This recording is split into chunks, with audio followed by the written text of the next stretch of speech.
they will be met with fire, fury, and frankly power, the likes of which this world has never seen before. Rocket Man is on a suicide mission for himself and for his regime. Do not underestimate us, and do not try us. Well, that was just a few months ago, remarkably. How do we get from that to what we're watching right now on our screen? Byron York has covered all of it. He's the chief political correspondent at the Washington Examiner, and he joins us tonight. Byron, reverse engineering the long road from there to where we are right now, how much of this was intentional? How much of this unfolded as a plan or a strategy on the part of the administration?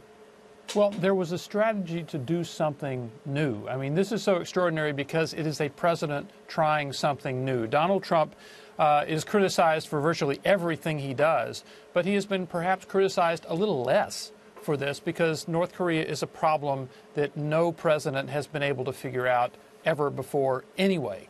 What was kind of striking, if you go back to the 2016 campaign, for all the time that North Korea has taken in the Trump presidency, it wasn't really a huge thing in the campaign. It wasn't a big thing in the GOP primary debates, yes, nor in the general election debate.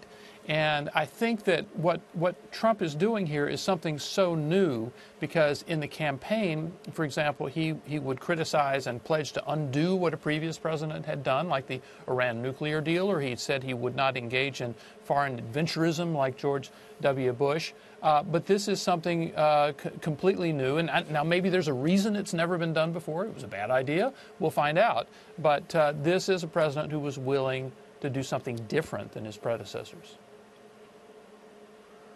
Very quickly, since you're part of the press, but you also watch carefully, what do you think of the news coverage of this?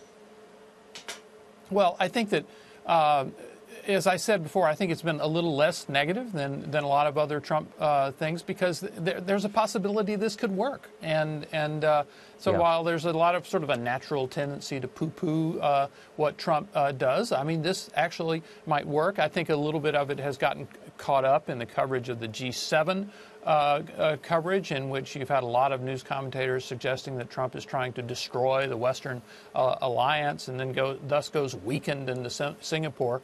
But generally, I think in the lead up to this, while there was a lot of criticism of some of the things you just played, Donald Trump saying this Rocket Man and the fire and fury stuff, a lot of criticism of what he did there. But when it actually came to the idea of an actual summit, I think people are waiting to see what happens.